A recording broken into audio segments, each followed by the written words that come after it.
I don't know how to write this. I don't know what I want it to do or say. I'm not even sure what it is. The title appeared, and it was then I understood I was going to be making a video. It might be taken as misleading, as the games do not feature, or even hint at, romance in the slightest, but words have multiple meanings, and perhaps this one will reveal itself as the video unfolds.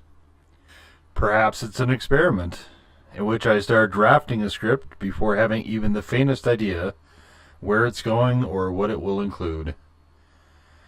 Generally, I don't begin until the idea has gelled in my head somewhat, or as screenwriter John August refers to it, breaking the story, by which he refers to greater understanding the world and characters. I don't have that. Either of those that's. Maybe I will by the end. I discussed Requiem a lot in the stream, which you can see in the VODs, and originally was not planning on doing a video. I spoke at length on both Requiem and Innocence, which I did a video series on in the first incarnation of the channel. Further, Digital Hauntology has done a video that very neatly covers a lot of the ground I would also care to tread. I unreservedly and wholeheartedly recommend both his video and his channel. Because he had covered so much, a video from me didn't seem as necessary. This is not a reprise of or a response to his video in the slightest, incidentally. Though some of the points of his video may be repeated, our approaches are radically different. Like that video, I am going to include both games, as I feel they cannot be separated.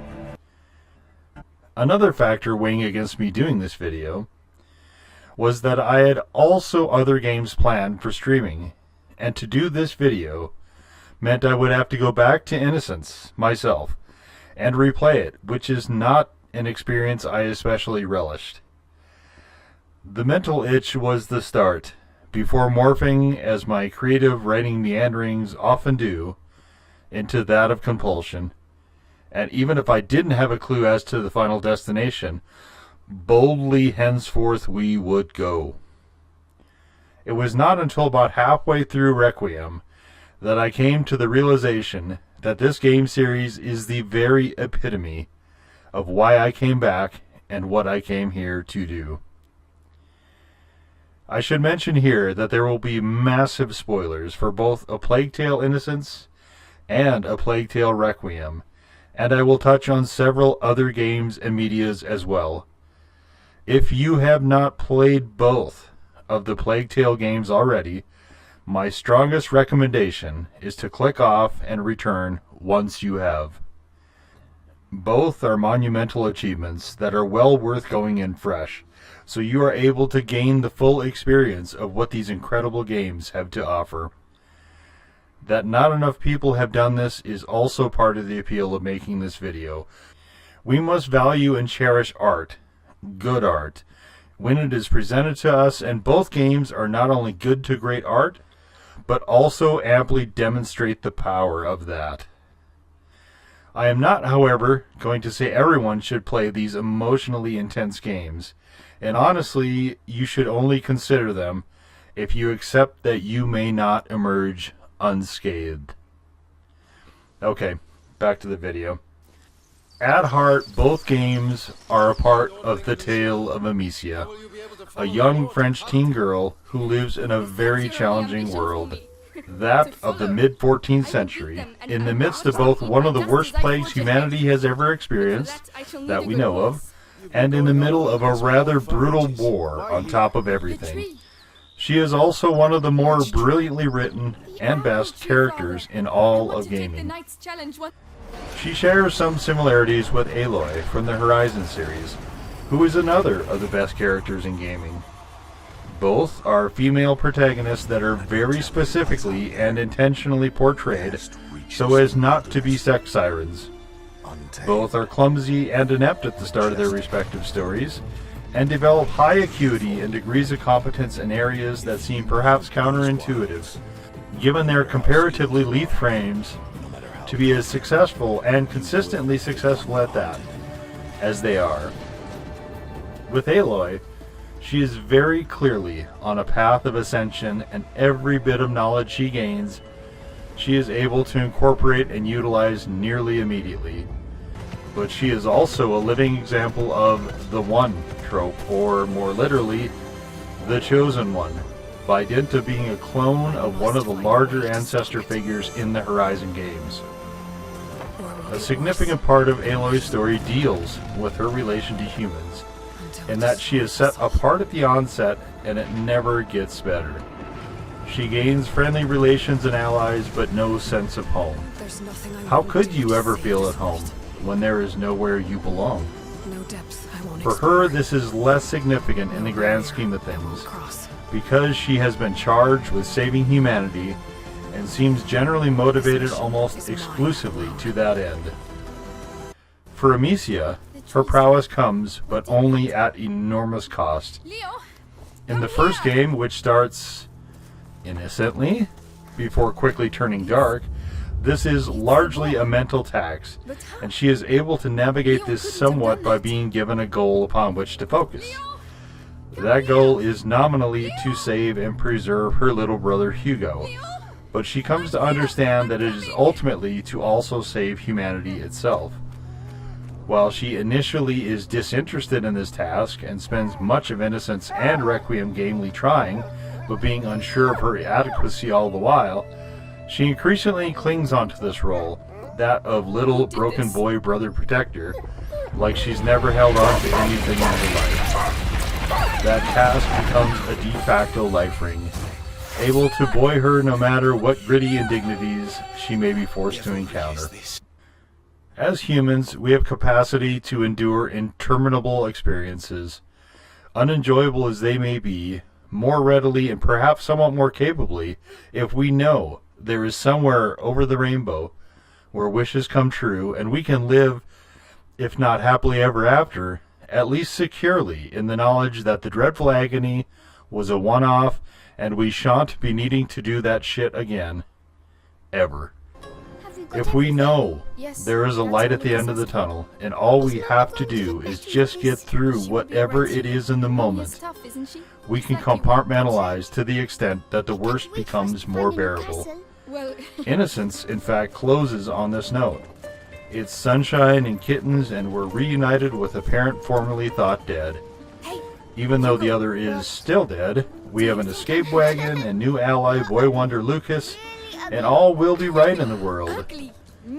Except, in the second game, Amicia very quickly discovers that the light, which the first game closed with, is the front of an oncoming train. Yes, I know I'm being fairly anachronistic in the analogies, which, incidentally, the game also does. There are levels of technology present which were entirely non-existent in the 14th century, such as the chains holding anchors on the boat. There are several locations in both games that are both decidedly over-filthy and perhaps more frequently overly clean. I suspect this was a conceit on the part of the developers to exaggerate both the highs and the lows for effect, which I will note was quite effective, but this is one of a few things in the second game that can come off a bit jarring. Another of those is the accents, which are now full-on British, a la Lara Croft, rather than having the French lilt to them, as was the case in Innocence. In the second game, Amicia almost immediately finds that the light she and Hugo fled into at the end of the first game is being rapidly plunged into gloom, ushered in by the very dark fur of rats. What happens when you discover that your time in the trenches was not just a section you would pass through once, but which was now following you, threatening to suck you back in? Not only might you have to re-slog through a thoroughly awful time, but that also might be all you have to look forward to. That might be your life now. For many people, perhaps most people, this is, at minimum, a mental deterioration, if not outright breakdown. It is a severe blow to the inner calm, and Amicia's is rather notably damaged. So, she reverts back to what worked in the first game and reached out for the life ring. A life ring that is now vanishing, leaving behind only a handful of straws. In Requiem, Amicia's plight starts to strongly remind me of Senua in the first Hellblade, once Amicia had physical damage added to her already besieged psyche. Unquestionably suffering from a concussion, or perhaps several, with an already steadily disintegrating mental state, her condition grows increasingly erratic. Mr. Haunt, as I refer to him in his video, suggested parallels to The Last of Us, which I both agree and noted myself on stream prior to watching his video. As Ellie careens off the rails under the swift and brutal hackery of Neil Druckmann's pounding fingertips, Amicia's degradation is more in fits and starts. Between bouts of unbridled anger and extreme punishment to those she deems offenders, there are moments of clarity and a return to the calm that reminds her she is a comparatively slim 15-year-old female trying to wipe out grown men that do violence as a profession. Engaging in physical contests will not generally aid her in reaching an ever-elusive goal that her thoughts begin to coalesce around as her entire world. Mr. Haunt did an interesting thing, in that he initially attempted to treat Requiem as a game. He undertook this based on the suggestion of a friend, even though he had not played Innocence prior, but very quickly discovered something. This was more than a game, much more, and attempting to do what he did would mean absences of necessary context. For lovers of art, it becomes readily apparent almost immediately when you are onto something special. And to his credit, in order to embrace and experience it fully, he paused Requiem and went back to Innocence. Both games can be very hard to take at times. Amicia is asked to do some awful and hideous things. There are human corpses in abundance in the open everywhere, and the stench would surely have been vile to a degree near unfathomable. Innocence, somewhat more so than Requiem, tried really hard to paint a portrait of what life and the environment one could expect should one happen to be in Europe at the time, in and around 1349. It was an often quite gritty and rather unpleasant experience for much of the time, and it was unquestionably a hard life. Steel was still around 4 centuries away in the future, and though there were some mass production tools, such as the trip hammer, those also were highly dependent on things like water wheels, meaning you couldn't just park one anywhere. Nearly everything was dirty, everyone stank, and life expectancy, discounting the plague, was perhaps 50 to 60 years on the high side.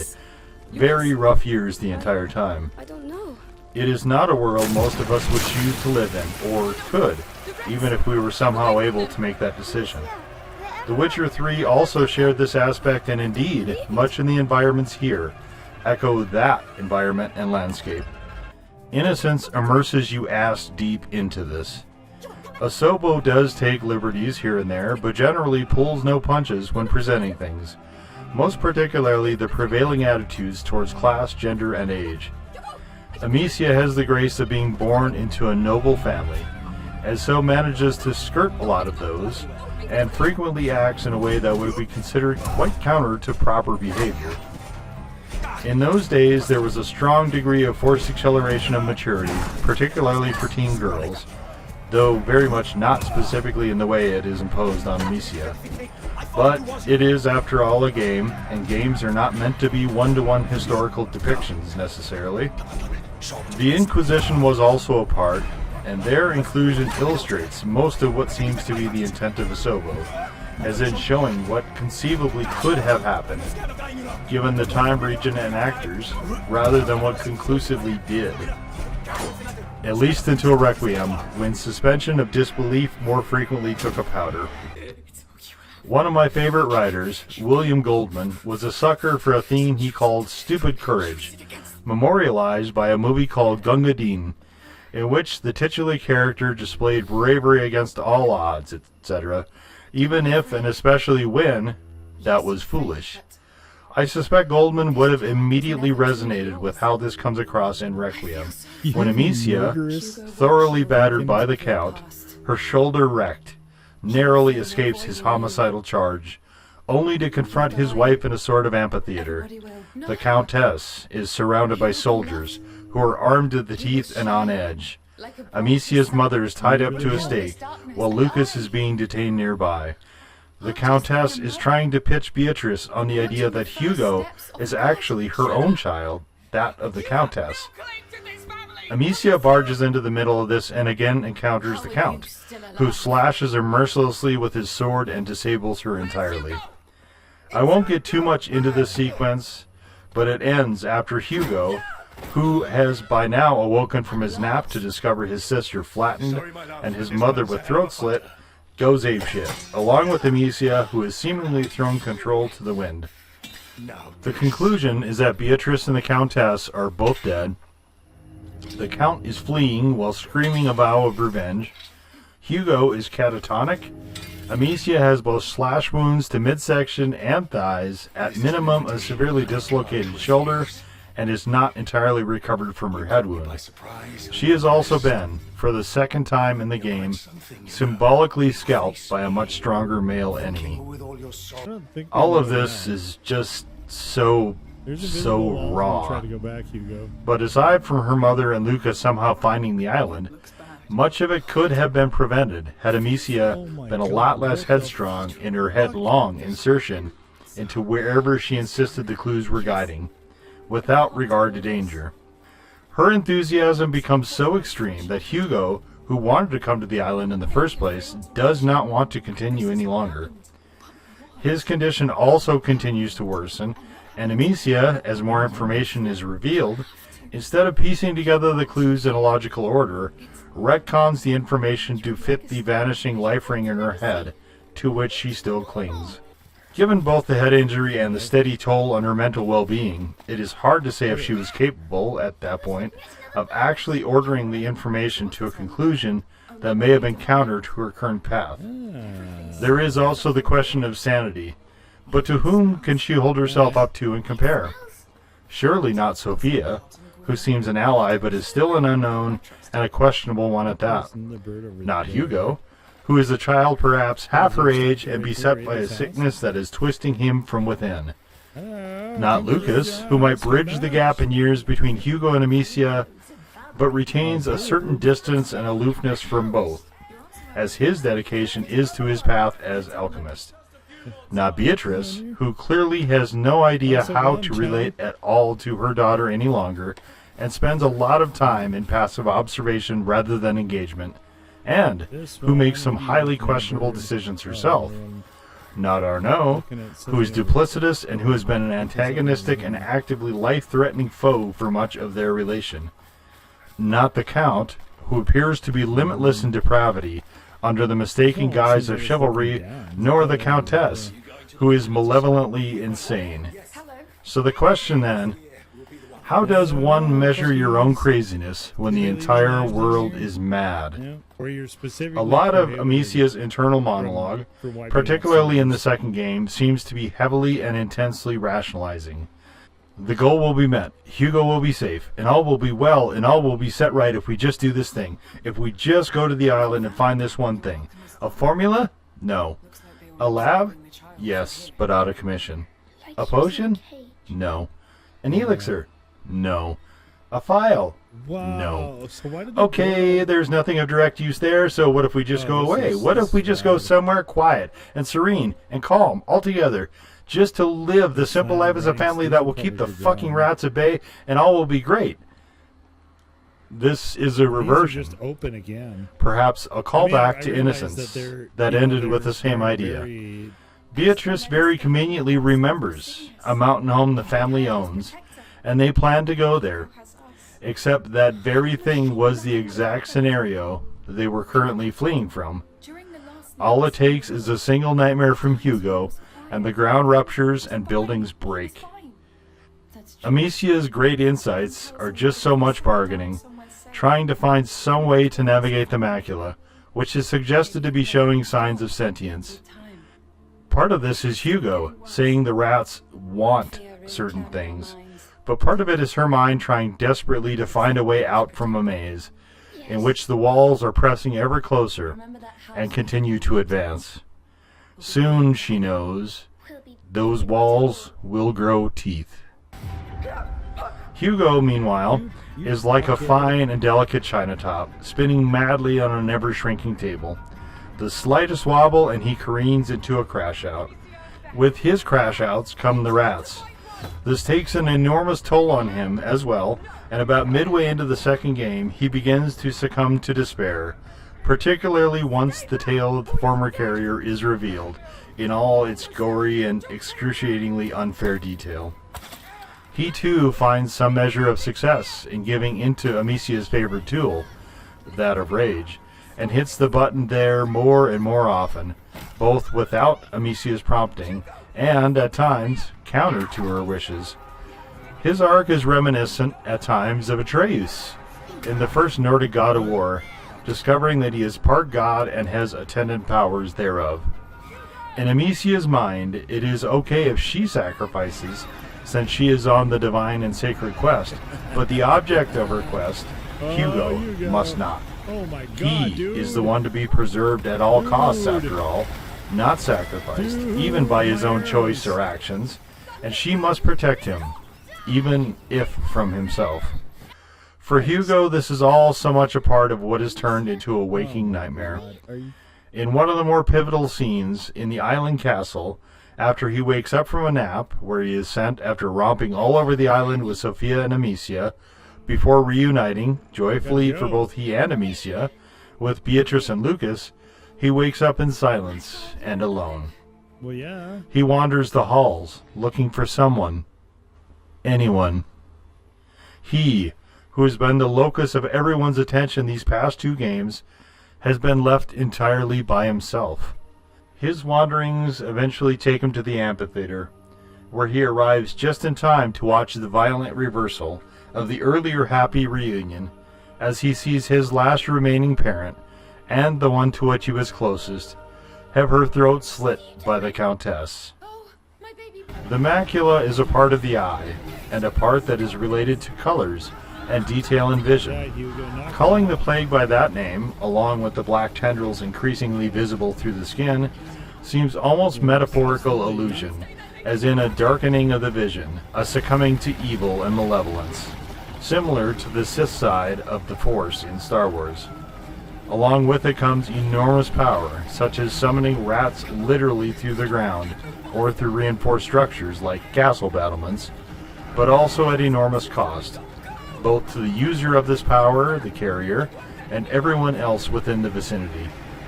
This supernatural deus ex machina is where both Innocence and Requiem keep their footing in the game part of these titles, but is not as interesting as the human elements. Both Amicia and Hugo are being systematically given the Book of Job treatment, either the original version or the one from Heinlein, but seemingly to no end. Amicia's task seems the more Sisyphusian, as in how do you save someone from an overwhelming and largely unknown force consuming them from within. Hugo's is perhaps the more daunting as he becomes more aware. Not only is he observing intently what Amicia's mission drive is doing to her, but even using the powers causing drastic harm, which he, King Hugo, finds very directly counter to his desires. He has been made aware that he has a terminal condition, and no matter how much opium smoke Amicia blows at him, as time and events wear on, he is more and more convinced of the actual truth. He's a very tired little boy, physically and mentally exhausted, who has faced and accepted his own mortality, and no longer wishes to be run ragged, being dragged through increasingly hazardous adventures, while his sister, barely holding on, tries desperately to fulfill the mission and save him. He sees the enormous cost to her, the toll both mental and increasingly physical, and knows she is going through all of it for him, and only for him, but also for nothing. It is a no-win situation. In a sort of role reversal, He becomes the one trying to help her see that she fights a lost cause and wages futile wars. She is not even delaying the inevitable. Yes, The battle has been lost. Further struggle and fighting is pointless, and she is better off to accept that and stop. He tries in the only way he can, right up until he watches his mother's life leak away in front of him, and that blow is more than he can handle. Hugo's catatonia sees him disassociated to an extent that all his actions are robotic and by rote, almost like Spock in the original series of Star Trek, in that dubious episode where his brain was removed and the crew had to pilot him around by a crude controller box. Amicia is trying to find a way out of the ruins they fell into, leaving it to Lucas to break through to Hugo, but Hugo is walking wounded, in intense shell shock. This is the beginning of the last quarter of Requiem, where the game remembers, at frequently inconvenient timing, that it is a game and should do gamey things. The goal, once Hugo eventually comes around, remains as before. That of going to the mountain home Beatrice remembered. Eventually. Amicia's focus on Hugo is a singular one. Nothing matters, not abandoning their mother and Lucas to an almost certain death, by casting them off in a broken boat that neither knows how to operate, even in working condition, not Amicia's own accelerating impairments, nothing, other than saving Hugo. The means to achieve that end and some of the prior things that were meaningful to that end, such as any allegiance to the Order, are quickly discarded the millisecond they seem even slightly counter to the goal. Everything will be all right, she tells her charge, just so long as we find whatever device or potion or spell or phoenix summoning it takes to make him well again. So yes, we should absolutely attempt to find an island with a very minimal description that appeared recently in Hugo's fever dream. This also applies to the mountain home that none of the surviving group have ever visited. It seems highly improbable, even today. A dreamed island with a pond or lake, some largish body of water, a couple of peaks that look vaguely, depending on the angle, maybe like teeth, a large tree, a bird. In the 14th century, this would almost certainly not happen, unless they were already close. Most of the larger bodies of water on the planet were entirely unmapped. What was known was the more coastal areas and a good portion of the Mediterranean Sea, but any maps of the time were as often artistic renderings as anything in reality. Where I'm going is this would have been borderline impossible then, even to those characters. Hugo seems to know this. Arnaud was just going to tell him wherever he wanted to go was their island. Sophia going along for the ride seems more out of curiosity than anything else, a notion which she increasingly finds to be well beyond whatever she might have been expecting, and leads her in way, way over her head. But Amicia definitely is aware, but seems to trust in Providence to somehow find a way. You can't call an installment of your game Requiem without someone dying. And even though they tease it as Amicia, we know that won't be her. The mom's is dead. We know who it will be. And it's the same one that all the characters know it will be, who has been telegraphed all throughout both games. Yet when it comes, it does so in the most gutting way possible. Along the way, but before acceptance, shortly after the discovery of the prior carrier and protector, Amicia offers assurances to herself, as much as Hugo, and seems to be on her way to coming to terms with, fate, destiny, something along those lines. There is a sequence with the goddamn Count, in which Amicia is shot with an arrow, and Hugo is knocked out, which is followed by her waking up on shore with Arnaud. Then the Count shows up again, of fucking course he does.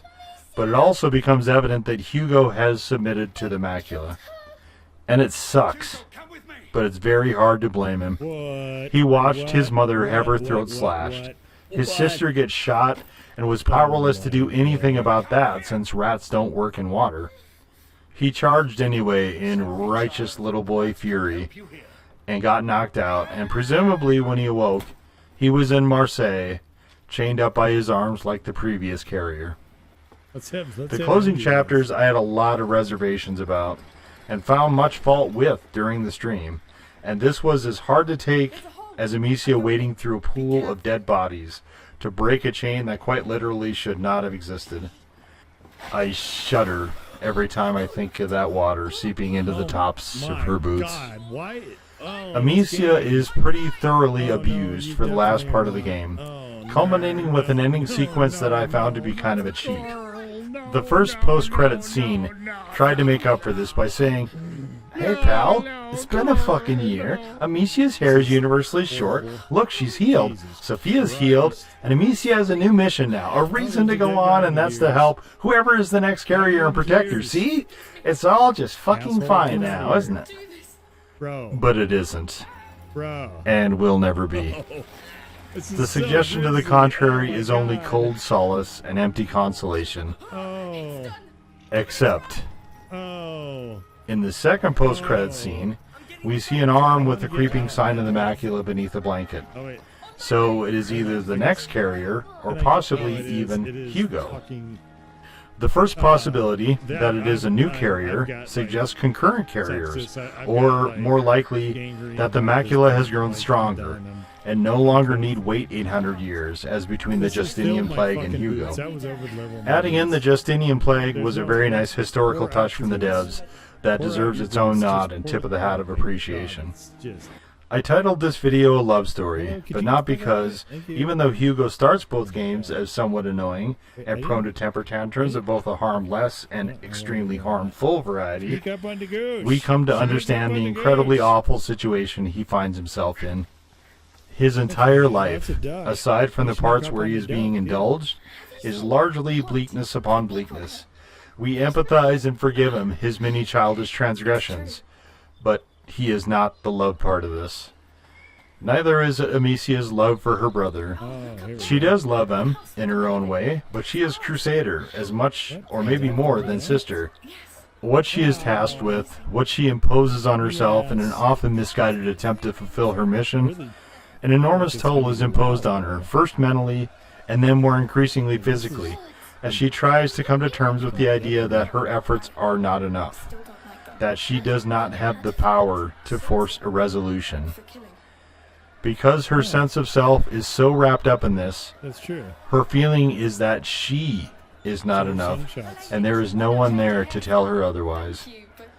She is adrift in a very hostile world, trying to push that fucking rock up the goddamn hill that's covered in blood and strewn with bloated and putrid corpses. And one cannot help but feel for her, this very young French teen girl, recruited against her wishes into a doomed campaign. She tries and tries, summoning reserves to keep going onward, even when her body is broken, even if it means she will perish in the effort, and we again return to the idea of stupid courage and the appeal it has. Her story, her life as we know it through these games, is one of tragedy, often intense tragedy. There is no happy ending for her. There is only further strife and turmoil. All of it amounts to loss on top of loss.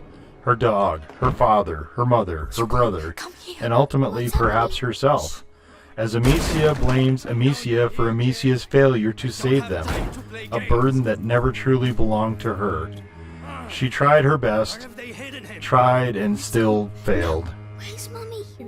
The very last time we see her, it is her saying goodbye to a pile of rocks in the mountains, to which she chats amiably before breaking down and sobbing. Why is it so hard? May this earth remember how The answer is that failure, even after all her best efforts to the point beyond sheer exhaustion to outright debilitation. It is only with a sense of the somber and morose that one can view putting forth your best until your very body fails you, only for that effort to be inadequate. So much of this is resonance. When someone lays dying in a bed, with no hope of recovery and a steadily progressive deteriorating condition, there is quite literally nothing to do. You cannot intervene any more than the doctors or nurses fluttering around, or the machines plugged into the patient and blinking their abstract lights. Your activity cannot be useful to the condition of the patient, so you try to find stuff that seems like it might be helpful, such as scouring used bookstore after used bookstore after used donation store in some quest to find an obscure paperback that someone who is drowning in air offhandedly remarked on favorably. Or, you know, fucking off a way to be risking your life and taking a very long time to pick up Nightshade with Lucas, rather than standing there, milling around, wringing your hands, and waiting for the inevitable shoe to drop. Your body may be engaged with whatever the task is, but your mind never leaves, and is still right there with your younger brother, lying in agony, both of you wishing desperately for some relief for him. And when the patient is present, and you are with them, you tell them it will be all right, even though you know it won't be. Wait, this is what we all do. The Requiem, in the end, we don't actually know. There is a very strong suggestion. All of your weapons, save one, are stripped from you. The auto-aim will allow no deviation from the predetermined course. And when you let go, in a very real physical sense if you play with a controller, the game abruptly stops. But does not end. Not totally. You have a walk and talk sequence with Amicia and Sophia before going to a pile of rocks that is strongly hinted to be the burial mound of Hugo. But your little brother, your mission, your guiding purpose, was shackled by the arms, an exact duplication of the Justinian carrier and the impossibly hollowed-out island of Lacuna. There was both a gigantic chasm and invisible walls between you and Hugo. I was not ready to give up and tried to clip through the boundary to get to him to see if I could somehow free him, but no. Like those of Amicia, my efforts too were only in vain. Where I'm going with this is that his body could not be recovered, and it is possible Amicia pulled her sling toss subconsciously and only knocked him out, whereupon whoever put him there may have returned and removed him, and it is indeed him under that blanket. Unlike Joel in the first Last of Us, Amicia ultimately chooses to save humanity. But, to be fair, the Fireflies wanted, quite unreasonably, to destroy the only known survivor of an infected bite in the hopes that they might effect some sort of antidote. There was nothing certain about their efforts, and the chances were more likely that they would kill Ellie pointlessly and gain nothing. Because that game was written by a hack, that aspect is not examined as much as Joel just being selfish and dooming humanity for the sake of his own feelings. Yet, if we look at the actual science behind vaccines for various viral ailments in modern day, with state-of-the-art labs well beyond when that game is ostensibly set, even without a bunch of infected roaming around, it is quite a lot of trial and error. Viruses mutate even within the Last of Us game world, and it is not outside the realm of possibility that the virus when Ellie was bitten is dissimilar to its current state when she was laying there on a very dubious operating table. Contrasted with Amicia, for whom the threat to the world was very palpable, very direct and in her face, and Hugo himself was telling her it was the only way to stop it, even though it would hurt very much to herself be the one to dispatch her charge. Like 2B in Nier Automata, Amicia's story broke my heart. With 2B, her loss was palpable and unfair and deeply painful. With Amicia, most of her living hours are on the edge of a knife, as she pinballs from place to place, ever more anxious, ever more desperate, as the slim margin of success dwindles down to nothing. When the sands trickling down in an hourglass run out, you can flip it over and start again, but what happens when the candle burns down? It is gone forever. And Amicia's race against the candle flame grows more and more futile, as the straws for which she reaches crumble in her grasp. My heart breaks for her, and I wish I could do something, help her against these cruel devs, to sympathize, to speak aloud that this role thrust upon her is unfair. Tell her that she is Whoa, better than what the the world she fuck, finds dude? herself in and deserves more. Perhaps even say that everything will be all What's right. that for? She would surely disbelieve it as much as when she tells Hugo, but perhaps some small part of her would feel comforted, or less lost. No. Even more so, I understand when something becomes What? Oh all-consuming, my god. such as writing video essays like That this.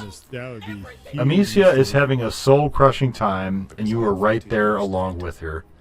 For nearly the entire playthrough of both games, I was so sad for her, stuck in the worst of all possible worlds, and in an unwinnable situation. Oh my god, everybody. We hear the phrase, if you're going through hell, keep going. They're insane. Except for her, there is nothing ahead but more hell.